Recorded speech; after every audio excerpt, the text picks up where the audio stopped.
Hello friends, ਮੈਂ ਹਰਪਿੰਦਰ ਕੌਰ। ਮੈਂ ਤੁਹਾਡੇ ਲਈ ਲੈ ਕੇ ਆ ਚੁੱਕੀ ਹਾਂ ਇੰਗਲਿਸ਼ ਦਾ ਬੇਸਿਕ ਕੋਰਸ। ਅੱਜ ਆਪਾਂ ਕਰਾਂਗੇ present perfect continuous tense, but starting 'ਚ ਆਪਾਂ ਕਰਾਂਗੇ 5 ਸੈਂਟੈਂਸ ਬੇਸਿਕ ਬਿਲਕੁਲ। ਫਸਟ ਸੈਂਟੈਂਸ ਹੈ, ਤੁਸੀਂ ਮੇਰੀ ਬਹੁਤ ਸਹਾਇਤਾ ਕੀਤੀ ਹੈ। ਜਦੋਂ ਤੁਹਾਡੀ ਕਿਸੇ ਨੇ ਬਹੁਤ ਜ਼ਿਆਦਾ ਹੈਲਪ ਕੀਤੀ ਹੋਵੇ ਤਾਂ ਤੁਸੀਂ ਇੰਗਲਿਸ਼ 'ਚ ਕੀ ਕਹੋਗੇ? You have helped me a lot. You have helped me a lot. ਤੁਸੀਂ ਮੇਰੀ ਬਹੁਤ ਸਹਾਇਤਾ ਕੀਤੀ ਹੈ। ਸੈਕਿੰਡ ਹੈ, ਤੁਸੀਂ ਕੀ ਲੱਭ ਰਹੇ ਹੋ। ਜਦੋਂ ਕੋਈ ਕੁਛ ਲੱਭ ਰਿਹਾ, ਤੁਸੀਂ ਕੁਛ ਲੱਭ ਰਹੇ ਹੋ। What are you looking for. What are you looking for. ਤੁਸੀਂ ਕੀ ਲੱਭ ਰਹੇ ਹੋ। ਤੀਸਰਾ ਸੈਂਟੈਂਸ ਹੈ, ਮੈਂ ਆਪਣਾ ਮਨ ਬਣਾ ਲਿਆ ਹੈ। ਜਦੋਂ ਤੁਸੀਂ ਕਿਸੇ ਚੀਜ਼ ਲਈ ਆਪਣਾ ਮਨ ਬਣਾ ਲਿਆ ਹੋਵੇ ਵੀ ਮੈਂ ਇਹ ਕੰਮ ਕਰਨਾ ਹੀ ਹੈ। I have made up my mind. I have made up my mind. ਚੌਥਾ ਹੈ, ਫੋਰਥ ਸੈਂਟੈਂਸ ਹੈ, ਕੀ ਤੁਸੀਂ ਮੇਰੇ ਤੋਂ ਡਰਦੇ ਹੋ। Are you scared of me. ਕੀ ਤੁਸੀਂ ਮੇਰੇ ਤੋਂ ਡਰਦੇ ਹੋ। ਡਰਨਾ ਕੀ ਹੁੰਦਾ? ਸਕੇਅਰ। ਡਰਦੇ ਹੋ, scared of me. Fifth sentence ਹੈ, ਉਹ ਬਹੁਤ ਬੋਲਦੀ ਹੈ। ਉਹ ਬਹੁਤ ਬੋਲਦੀ ਹੈ। ਹੀ ਟਾਕਸ ਅ ਲੋਟ। ਉਹ ਬਹੁਤ ਬੋਲਦਾ ਹੈ। ਹੀ ਟਾਕਸ ਅ ਲੋਟ। ਠੀਕ ਹੈ ਜੀ, ਸਿੰਪਲ ਸੈਂਟੈਂਸ ਨੇ। ਓਕੇ, ਨੈਕਸਟ ਆਪਾਂ ਪਹਿਲਾਂ ਪ੍ਰੈਜ਼ੈਂਟ ਪਰਫੈਕਟ ਕੰਟੀਨਿਊਸ ਟੈਂਸ ਕਰਨ ਤੋਂ ਪਹਿਲਾਂ ਆਪਾਂ ਕਰਾਂਗੇ ਸਿੰਸ ਤੇ ਫੋਰ ਕੀ ਹੁੰਦਾ, ਕਿਉਂਕਿ ਇਹ ਆਪਣਾ ਯੂਜ਼ ਹੋਏਗਾ ਸਿੰਸ ਤੇ ਫੋਰ। ਸਿੰਸ ਹੁੰਦਾ ਹੈ ਕਿ ਜਦੋਂ ਤੁਹਾਨੂੰ ਪੱਕੇ ਸਮੇਂ ਦਾ ਪਤਾ ਹੋਵੇ, ਬਿਲਕੁਲ ਐਗਜ਼ੈਕਟ ਟਾਈਮ ਦਾ ਪਤਾ ਹੋਵੇ। ਠੀਕ ਹੈ ਜੀ। ਤੇ ਫੋਰ ਕਦੋਂ ਲੱਗੇਗਾ? ਜਦੋਂ ਤੁਹਾਨੂੰ ਪੱਕੇ ਟਾਈਮ ਦਾ ਨਾ ਪਤਾ ਹੋਵੇ, ਪੱਕੇ ਸਮੇਂ ਦਾ ਨਾ ਪਤਾ ਹੋਵੇ। ਮਤਲਬ ਕਿ ਕੱਚਾ ਸਮਾਂ ਹੋਵੇ ਤੁਹਾਡੇ ਕੋਲ। ਠੀਕ ਹੈ ਜੀ। ਪੱਕਾ ਸਮਾਂ ਕਿਵੇਂ ਹੋਵੇ? ਜਿਵੇਂ ਡੇ ਦਾ ਨੇਮ ਦਿੱਤਾ ਹੋਇਆ ਪ੍ਰੋਪਰ, ਸੰਡੇ ਦੀ ਗੱਲ ਹੋਈ ਹੈ ਤਾਂ ਕੀ ਆ ਜਾਏਗਾ? ਸਿੰਸ। ਮੰਥ ਦਾ ਨੇਮ ਦਿੱਤਾ ਹੋਇਆ ਜਨਵਰੀ ਫੈਬਰਰੀ। ਠੀਕ ਹੈ ਜੀ। ਈਅਰ ਦਾ ਨੇਮ ਦਿੱਤਾ ਹੋਇਆ ਤੇ ਵੈਦਰ ਦਾ ਨੇਮ ਦੱਸਿਆ ਹੋਇਆ। ਵੈਦਰ ਕਿਹੜਾ ਹੋ ਗਿਆ? ਜਿਵੇਂ ਗਰਮੀ ਸਰਦੀ। ਠੀਕ ਹੈ। Summer winter. ਟਾਈਮ ਨੇਮ ਦਿੱਤਾ ਹੋਵੇ, ਕਿੰਨੇ ਵਜੇ ਤੋਂ ਕੰਮ ਹੋ ਰਿਹਾ ਹੈ। ਕੰਡੀਸ਼ਨ ਦਿੱਤੀ ਹੋਵੇ ਪ੍ਰੋਪਰ, ਮਤਲਬ ਕਿ ਐਗਜ਼ੈਕਟ ਟਾਈਮ ਦਿੱਤਾ ਹੋਏਗਾ, ਉੱਥੇ ਤਾਂ ਤੁਸੀਂ ਯੂਜ਼ ਕਰਨਾ ਸਿੰਸ। ਜਿੱਥੇ ਤੁਹਾਡੇ ਕੋਲ ਐਗਜ਼ੈਕਟ ਟਾਈਮ ਨਾ ਹੋਵੇ, ਪ੍ਰੋਪਰ ਟਾਈਮ ਨਾ ਹੋਵੇ, ਜਿਵੇਂ ਕਿ ਮੈਨੀ ਡੇਜ਼ ਕੁਛ ਦਿਨਾਂ ਤੋਂ, 2 ਦਿਨਾਂ ਤੋਂ, 4 ਮਹੀਨਿਆਂ ਤੋਂ, ਕੁਛ ਮਿੰਟਾਂ ਤੋਂ, ਕੁਛ ਸਾਲਾਂ ਤੋਂ, ਮੈਨੀ ਈਅਰਸ ਕੁਛ ਸਾਲਾਂ ਤੋਂ, ਬਹੁਤੇ ਸਾਲਾਂ ਤੋਂ। ਠੀਕ ਹੈ। 2 ਘੰਟਿਆਂ ਤੋਂ ਜਾਂ ਕੁਛ ਦਿਨਾਂ ਤੋਂ, ਉੱਥੇ ਤੁਸੀਂ ਕੀ ਯੂਜ਼ ਕਰਨਾ ਹੈ? ਫੋਰ। ਜਿਵੇਂ ਕਿ ਸਿੰਸ ਕਿਵੇਂ ਲੱਗੇਗਾ? ਜਿਵੇਂ 4 ਵਜੇ ਨੇ। ਠੀਕ ਹੈ। 4 ਵਜੇ ਤੋਂ ਉਹ ਕੰਮ ਕਰ ਰਿਹਾ ਹੈ। ਠੀਕ ਹੈ। ਤਾਂ ਕੀ ਹੋਊਗਾ? ਯੂ ਲੱਗੇਗਾ। ਤੁਸੀਂ ਯੂਜ਼ ਕਰਨਾ ਹੈ ਸਿੰਸ। ਬਟ ਅਗਰ ਫੋਰ ਕਿੱਥੇ ਯੂਜ਼ ਕਰਨਾ ਹੈ? ਅਗਰ ਆਪਾਂ ਗੱਲ ਕਰਾਂਗੇ 4 ਘੰਟਿਆਂ ਤੋਂ ਉਹ ਕੰਮ ਕਰ ਰਿਹਾ ਹੈ, 4 ਘੰਟਿਆਂ ਤੋਂ, ਤਾਂ ਕੀ ਆ ਜਾਏਗਾ? ਫੋਰ। ਮਤਲਬ ਕਿ ਜਦੋਂ ਪ੍ਰੋਪਰ 4 ਵਜੇ ਵੀ ਪ੍ਰੋਪਰ ਟਾਈਮ ਪਤਾ ਵੀ ਘੜੀ ਤੇ ਇੰਨਾ ਟਾਈਮ ਹੋ ਚੁੱਕਿਆ। ਠੀਕ ਹੈ। ਤਾਂ ਕੀ ਯੂਜ਼ ਕਰਨਾ ਹੈ? ਸਿੰਸ। ਅਦਰਵਾਈਜ਼ ਕੀ ਯੂਜ਼ ਕਰਾਂਗੇ? ਫੋਰ। ਇਹ ਧਿਆਨ ਨਾਲ ਤੁਸੀਂ ਦੇਖ ਲਓ, ਕਿਉਂਕਿ ਅੱਗੇ ਜਦੋਂ ਹੁਣ ਆਪਾਂ ਨੇ ਟੈਂਸ ਕਰਨਾ ਉਹਦੇ ਵਿੱਚ ਇਹਦਾ ਯੂਜ਼ ਹੋਣਾ ਹੈ। ਠੀਕ ਹੈ ਜੀ।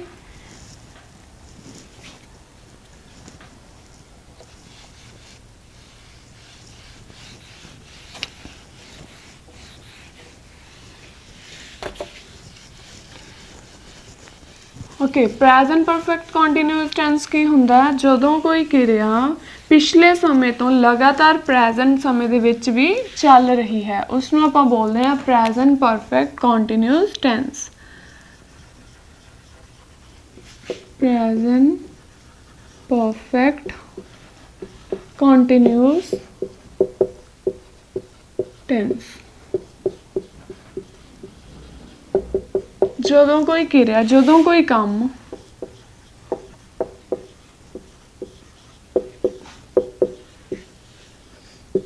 ਪਿਛਲੇ ਸਮੇਂ ਤੋਂ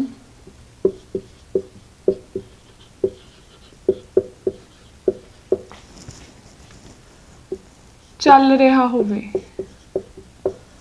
ਜਾਂ ਚੱਲ ਰਿਹਾ ਹੈ, ਪਿਛਲੇ ਸਮੇਂ ਤੋਂ ਚੱਲ ਰਿਹਾ ਹੈ, ਪ੍ਰੈਜ਼ੈਂਟ ਦੇ ਵਿੱਚ ਵੀ ਹੁਣ ਵੀ ਚੱਲ ਰਿਹਾ ਹੈ, ਉਹ ਕੀ ਹੁੰਦਾ? Present perfect continuous. ਇਸ ਦੀ ਪਹਿਚਾਣ ਕੀ ਆ? ਕਿਵੇਂ ਪਤਾ ਲੱਗੇਗਾ ਕਿ ਜਿਹੜਾ ਪ੍ਰੈਜ਼ੈਂਟ ਪਰਫੈਕਟ ਟੈਂਸ ਹੈ? ਪਹਿਚਾਣ ਹੈ ਤੋਂ ਰਿਹਾ ਹੈ, ਤੋਂ ਰਹੀ ਹੈ, ਤੋਂ ਰਹੇ ਹਨ, ਰਹੀਆਂ ਹਨ। ਜਿਵੇਂ ਕਿ ਮੈਂ ਤੁਹਾਨੂੰ ਇੱਕ ਐਗਜ਼ਾਮਪਲ ਦੱਸ ਦਿੰਦੀ ਹਾਂ। ਉਹ ਇੱਕ ਗੱਲ ਹੋਰ ਹੈ ਜੀ, ਜਿਵੇਂ ਮੈਂ ਤੁਹਾਨੂੰ ਸਿੰਸ ਤੇ ਫॉर ਦਾ ਯੂਜ਼ ਦੱਸਿਆ ਨਾ, ਇਸ ਟੈਂਸ ਵਿੱਚ ਕੀ ਹੋਏਗਾ, ਇਸ ਟੈਂਸ ਵਿੱਚ ਸਮਾਂ ਜ਼ਰੂਰ ਦਿੱਤਾ ਹੋਏਗਾ।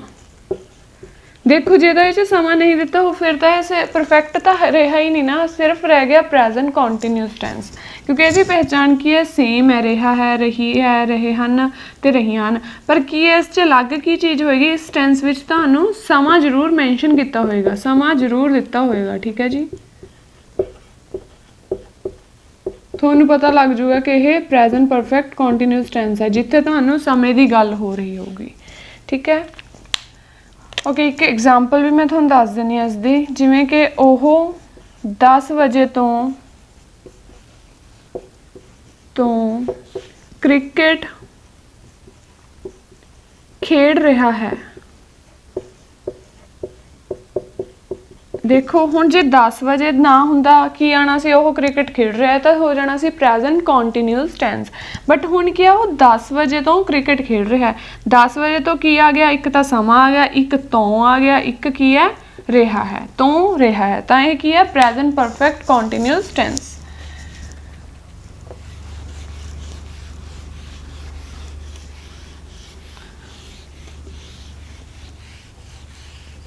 ਧਿਆਨ ਰੱਖਣਾ ਹੈ ਕਿ ਸਮਾਂ ਜ਼ਰੂਰ ਦਿੱਤਾ ਹੋਏਗਾ। ਤੇ ਸਿੰਸ ਤੇ ਫॉर ਦਾ ਯੂਜ਼ ਕਿੱਥੇ ਹੋਣਾ ਉਹ ਤੁਹਾਨੂੰ ਹੁਣ ਮੈਂ ਦੱਸਦੀ ਹਾਂ। ਇਸ ਦਾ ਰੂਲ ਕੀ ਹੈ ਫॉर ਨੋਰਮਲ ਸੈਂਟੈਂਸ। ਇਸ ਦਾ ਰੂਲ ਥੋੜਾ ਜਿਹਾ ਵੱਡਾ ਬਟ ਘਬਰਾਉਣਾ ਨਹੀਂ ਹੈਗਾ। ਠੀਕ ਹੈ ਜੀ, ਸਬਜੈਕਟ ਪਲੱਸ ਹੈਜ਼ ਜਾਂ have plus been plus verb ਦੀ first form plus ING plus since या for प्लस टाइम। ठीक है जी, नैगेटिव दे लिए की हो जाएगा, बस कुछ भी नहीं चेंज करना।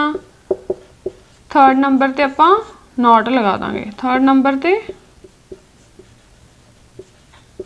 नॉट, तीसरे नंबर ते नॉट। किवें जी, पहले नंबर ते सब्जैक्ट, दूसरे नंबर ते हैज़ या हैव चों एक चीज़, फिर तीसरे नंबर ते आ जाऊगा नॉट, बाकी सारा कुछ सेम ही रहेगा। ठीक है, इंटैरोगेटिव।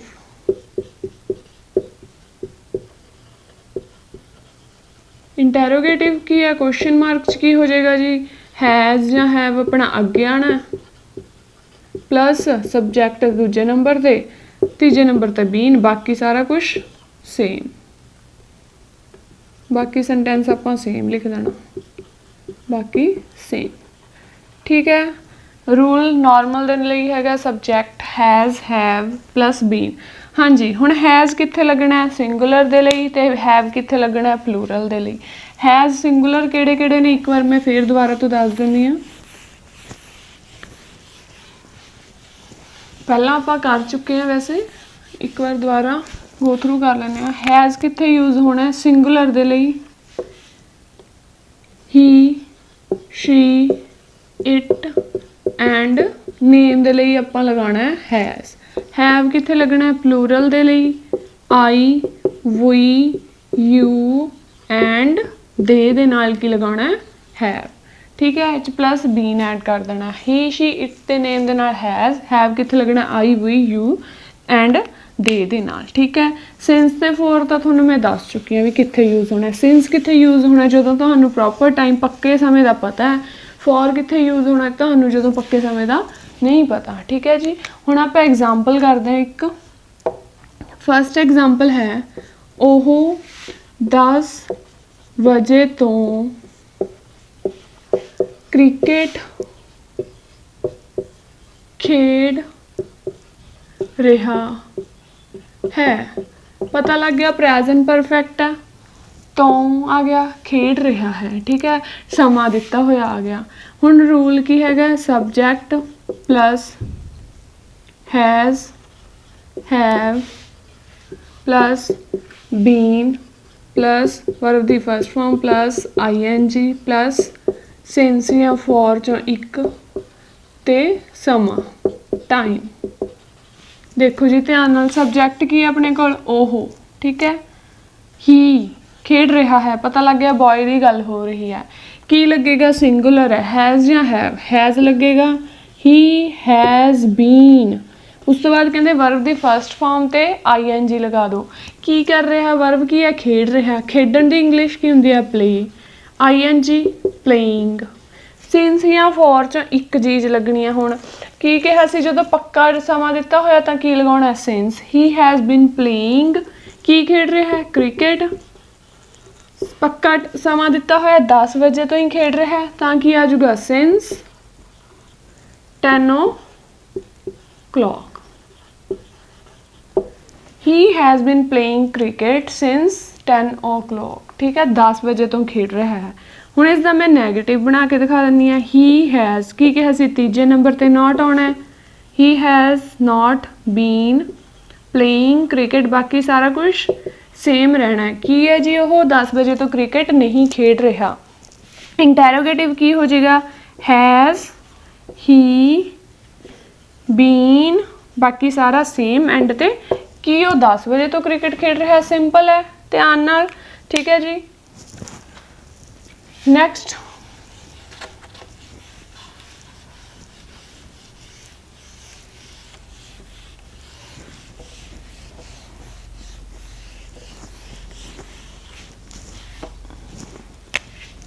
सैकेंड एग्जाम्पल है, ओह पिछले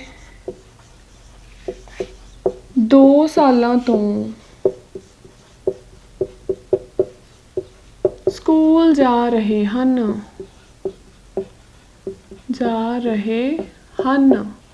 पता लग गया सेंटेंस की है, प्लूरल है। पहला आपने सिंगुलर या प्लूरल देख लेना, ठीक है जी, प्लूरल है। ओह दी जगह ते की आ जाऊगा, दे नाल की लगना है, प्लूरल दे नाल बीन, ठीक है, इत्थे तक तो ठीक है। दे हैव बीन गोइंग, जाना हुंदा गो, की बन जूगा वर्ब की फस्ट फॉर्म दे नाल ING। They have been going to school. हुण ये दसो भी ये पिछले 2 सालों तो पक्का समा है या कच्चा समा है, भी पक्का नहीं ना पता आपां नूं, उन्होंने प्रॉपर डेट नहीं दसी, आपां नूं कुछ टाइम नहीं दसिया। सो पिछले 2 सालों तो मैं दसिया सी तुहानूं चार्ट बना के, फॉर 2 ईयर्स या 5 ईयर्स, 2 दिनों तो, 2 सालों तो, कुछ सालों तो की लगना है, फॉर। सो की आ जाएगा, for 2 years. They have been going to school for 2 years. तीसरे नंबर ते की लगा देना आपां ने, नॉट। नैगेटिव दे लई वो पिछले 2 सालों तो स्कूल नहीं जा रहे हैं। इंटैरोगेटिव दे लई की आ जाएगा, हैव दे बीन। बाकी सेंटेंस सेम, पिछे क्वेश्चन मार्क। की वो पिछले 2 सालों तो स्कूल जा रहे हैं। होर क्लीयर कर दिंदे हां सिंस ते फॉर, तुहानूं 2 एग्जांपल्स।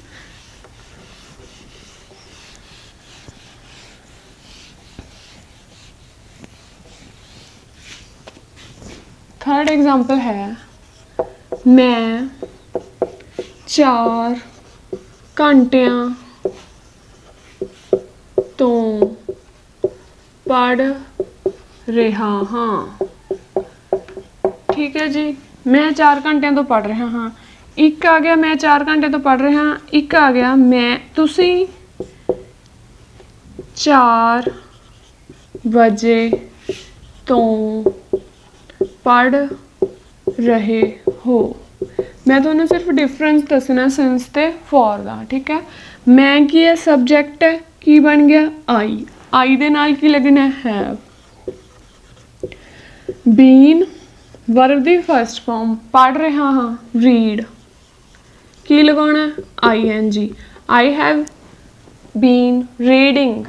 हुण की यूज़ होना है, सिंस या फॉर। 4 घंटिया तो, हुण 4 कुछ घंटिया तो या 4 मैं दसिया सी 2 आवर्स या किन्ने भी होवे, 5 घंटिया तो 6 घंटिया तो इत्थे की लगना है, आई हैव बीन रीडिंग। ये पक्का समा नहीं दिता होया आपां नूं, 4 घंटिया तो पढ़ रहा। I have been reading for किन्ने घंटे तो 4 आवर्स। 4 घंटे तो की कहंदा मैं पढ़ रहा हाँ। ਹੁਣ ਨੈਕਸਟ ਦੀ ਗੱਲ ਕਰਦੇ ਹਾਂ, ਠੀਕ ਹੈ। ਹੁਣ ਦੇਖੋ ਇੱਥੇ ਘੜੀ ਤੇ ਪ੍ਰੋਪਰ ਉਹ ਕਹਿੰਦਾ ਮੈਂ 4 ਵਜੇ ਤੋਂ ਪੜ੍ਹ ਰਿਹਾ ਵੀ 4 ਵਜੇ ਤੋਂ ਪੜ੍ਹਨ ਲੱਗਿਆ ਸੀ ਤੇ ਪੜ੍ਹ ਰਿਹਾ ਹਾਂ, ਠੀਕ ਹੈ। ਤੁਸੀਂ ਪੜ੍ਹ ਰਹੇ ਹੋ, ਤੁਸੀਂ 4 ਵਜੇ ਤੋਂ, ਚਾਹੇ ਮੈਂ ਲੈ ਲਓ ਮੈਂ 4 ਵਜੇ ਤੋਂ ਪੜ੍ਹ ਰਿਹਾ ਹਾਂ, ਤਾਂ ਕੀ ਆ ਜਾਊਗਾ ਸੈਂਟੈਂਸ, ਮੈਂ 4 ਵਜੇ ਤੋਂ ਪੜ੍ਹ ਰਿਹਾ। ਹੁਣ ਮੈਂ ਇੱਥੇ ਸੈਂਟੈਂਸ ਲਿਆ ਤੁਸੀਂ 4 ਵਜੇ ਤੋਂ ਪੜ੍ਹ ਰਹੇ ਹੋ ਜਾਂ ਤੁਸੀਂ 4 ਵਜੇ ਤੋਂ ਪੜ੍ਹ ਰਹੇ ਹੋ, ਤਾਂ ਕੀ ਹੋ ਜਾਊਗਾ, ਪ੍ਰੋਪਰ ਘੜੀ 'ਚ ਇੱਥੇ ਟਾਈਮ ਦੱਸਿਆ ਗਿਆ ਵੀ 4 ਵਜੇ ਤੋਂ ਲੱਗਿਆ ਜਾਂ 5 ਵਜੇ ਤੋਂ ਲੱਗਿਆ, ਵੀ ਜਦੋਂ ਇੱਥੇ 4 ਵਜੇ ਹੁੰਦਾ ਜਾਂ ਇੱਥੇ 4 ਵਜੇ ਤੋਂ ਹੁੰਦਾ, ਕਿਵੇਂ 4 ਵਜੇ ਤੋਂ, ਫਿਰ ਕੀ ਲੱਗਣਾ ਸੀ ਸਿੰਸ। ਤੁਹਾਨੂੰ ਪ੍ਰੋਪਰ ਐਗਜ਼ੈਕਟ ਟਾਈਮ ਦਿੱਤਾ ਹੋਇਆ, ਗੱਲ ਕਲੀਅਰ ਕੀਤੀ ਹੋਈ ਹੈ ਕਿ ਉਹ 4 ਵਜੇ ਤੋਂ ਲੱਗਿਆ ਸੀ ਪੜ੍ਹਨ, ਠੀਕ ਹੈ। ਹੁਣ ਵੀ ਪੜ੍ਹ ਰਿਹਾ ਹੈ, ਕੀ ਆ ਜਾਊਗਾ, ਤੁਸੀਂ ਕੀ ਹੁੰਦਾ ਯੂ ਦੇ ਨਾਲ ਵੀ ਕੀ ਲੱਗਣਾ ਹੈ, ਬੀਨ ਰੀਡਿੰਗ since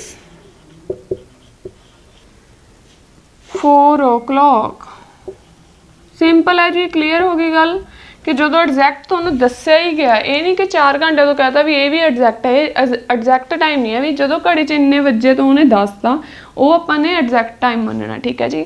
ਤੁਸੀਂ 4 ਵਜੇ ਤੋਂ ਪੜ੍ਹ ਰਹੇ ਹੋ, you have been reading since 4 o'clock। Clear ਹੈ ਗੱਲ। ਨੈਗੇਟਿਵ ਇਸ ਦਾ ਕੀ ਬਣ ਜਾਏਗਾ, ਮੈਂ 4 ਘੰਟਿਆਂ ਤੋਂ ਨਹੀਂ ਪੜ੍ਹ ਰਿਹਾ, I have not been reading for 4 hours। Interrogative ਕੀ, ਮੈਂ 4 ਘੰਟਿਆਂ ਤੋਂ ਪੜ੍ਹ ਰਿਹਾ, have I been reading for 4 hours। Same fourth sentence, you have not been reading since 4 o'clock। ਤੁਸੀਂ 4 ਘੰਟੇ 4 ਵਜੇ ਤੋਂ ਨਹੀਂ ਪੜ੍ਹ ਰਹੇ, ਕੀ ਤੁਸੀਂ 4 ਵਜੇ ਤੋਂ ਪੜ੍ਹ ਰਹੇ ਹੋ, ਕੀ ਆ ਜਾਏਗਾ, have you been reading since 4 o'clock। ਪਿੱਛੇ ਕੀ ਲੱਗ ਜਾਣਾ, ਕੁਐਸਚਨ ਮਾਰਕ। ਸੋ ਸਿੰਪਲ ਹੈ, ਥੋੜਾ ਜਿਹਾ ਕਨਫਿਊਜ਼ਿੰਗ ਹੈ ਬਟ ਕਨਫਿਊਜ਼ ਨਹੀਂ ਹੋਣਾ, ਬਹੁਤ ਚੰਗੀ ਤਰ੍ਹਾਂ ਤੁਹਾਨੂੰ ਕੀ ਹੈ ਐਗਜ਼ਾਮਪਲ ਕਰੋਗੇ ਨਾ ਕਲੀਅਰ ਹੋ ਜਾਊਗਾ, ਠੀਕ ਹੈ ਜੀ।